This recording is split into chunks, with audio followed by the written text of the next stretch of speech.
Hi, everybody. This is Mandie McMillan, owner of Remax Coastal. I'm here with Clay Smith of Cross Country Mortgage. A lot of people have been talking about payment deferment. The word deferred payments has been going around a lot. I want to just give everybody a little bit of information about that. I have personally gone through the payment deferment system whenever we had the big recession. I did mine back, I think, in 2009 or 2010. Here we had Ike hit us at the exact same time that the mortgage industry took a hit. So myself, I had a countrywide loan, which I'm sure everybody's heard, the infamous countrywide. They said, yes, you can defer payments. There wasn't a whole lot of information about it. There was not a lot of information given in writing as well, which was huge. So we weren't really in a place of good understanding or good knowledge on what we were getting ourselves into. Once we did that, it started a snowball effect that we couldn't get out of for many years. And it really took a really big toll on our family. Once those payments were due after the deferment, they didn't just let you get back on and start paying your note again, which is what we thought that we were agreeing to. They actually wanted all of our payments in one lump sum and interest on top of that. And when we couldn't do that, they wouldn't accept anything except for all of that. And it started like I said, just something that we really couldn't get out of. And I'm here with Clay today. I want Clay to help people have a little bit more information about what they would be getting into and the questions that they may want to ask whenever they get into this. I appreciate you having me on, Mandie. My name is Clay Smith with Cross Country Mortgage. I've been a loan officer in this market or in this crazy mortgage business here since 2002. So, I lived through the last financial crisis and learned quite a bit that time. And now that we're wouldn't say we're anywhere close to what we were then, but this is kind of starting to become a topic on the deferments now of payments. If a job loss happens, what can you do to make your payment? So it looks like the government's really going to try to step in and help people. Maybe hopefully regulate this kind of process some more than what they did last time, right? We'll kind of see where that goes. The main thing is just, I would say you got to ask a lot of questions when you're talking to the bank that's servicing your loan. Make sure you really understand about what they're doing. So the big misconception is that, hey, they're going to let me skip 90 days worth of payments, right? I don't have to make my payment for 3 months. But the problem is what they don't tell you and what people don't understand when they go to do this is on that fourth payment, they think they're just going to owe the next payment, right? They got to skip 3 payments. And what are they going to do with those 3 payments? Maybe put them onto the end of the loan? No, they want on that fourth payment, you owe that payment plus the 3 payments you got to skip.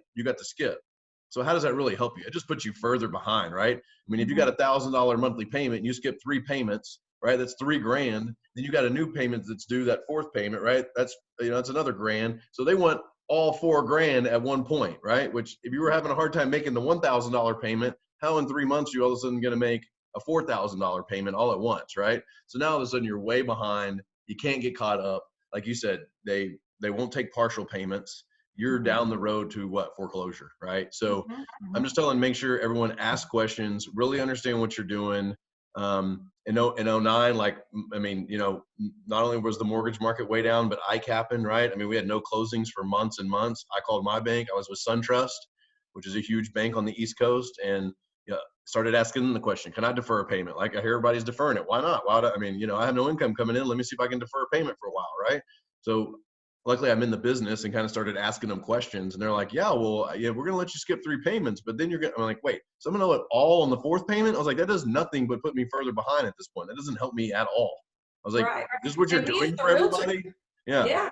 As a realtor, I'm in the business, had no idea that those are the kind of questions that I should have asked. And I'm sure there are a lot of people that work for themselves that are going to try to take advantage of this, and they really need to know and understand these risks. Yeah. So, I would just ask the questions. Hey, if I don't make these 3 payments and I don't have a payment till the fourth one, like, what are you doing with these 3 payments? Are you putting them onto the end and deferring them truly, like extending my loan out, or are all these going to be due at once? Right. And that doesn't help you. Just again, put you further behind. I would say, make sure you get stuff in writing, right? So that you got an ability, if they go to foreclose on you, there's literally got to go to the court and show the judge, right? Like, this is what they said they were going to do. Like, you've got more protection now as a consumer and it's harder to foreclose, banks to foreclose on consumers than it was in 08, 09 after that crash, right? And they put some of those things in place, like the ability to repay laws, which makes minimum standards for banks to have to prove that you could really afford this payment, and they did above and beyond to prove that you could make the payment. And if they didn't do that, then the judge is not allowed to like allow them to foreclose on you, because the bank didn't do its due diligence to make it. That kind of came off all that stated income stuff. But there's a lot more protection for consumers now, which is a good thing, because that's kind of what happened in 08, 09 that put us in such a bad spot. But I would just say ask questions, make sure you're really understanding what you're doing. And I'm hoping that this time that the federal government's involved in knowing what's going on here and trying to help out, and Fannie Mae, that they'll do the right thing when they go to defer these payments for people and not stick them with a huge bill 3 months later that really didn't have any effect on their finances at all and just made it worse, right? So just stay ahead of it of what you're doing. And if it sounds too good to be true, kind of start asking some questions, right? Absolutely, absolutely. And again, like we've said before a couple of times, things are different now. Our economy is much better. There are a lot more standards in place, but there are going to be people that are hit hard by this, although we do have a better economy than we did before, and I think that we're going to rebound very quickly. There are going to be people that are in need and that are going to need some help. So definitely ask questions. What I've got here that I've been told is that Bank of America has paused their foreclosure sales, evictions, and repossessions. That doesn't mean don't make your payment. Make your payments, talk to your bank, talk to your mortgage company. The biggest thing is communication with your mortgage company. Don't just hide from them, because then you start something that you really can't get out of. Chase is also talking to people and giving them advice on repayment plans, forbearance, and loan modifications. So that's something that you want to talk about. Wells Fargo and TD Bank are also saying just call them and see what they can do for you. But again, we are here to help. And if you have any questions, Clay Smith is here to answer any of your questions about mortgage.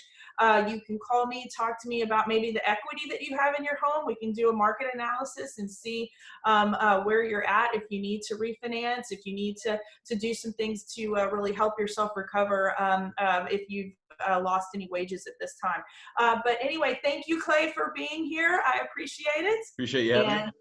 Thank you. And we will see all of you great people soon. Thank you. Bye-bye. Bye.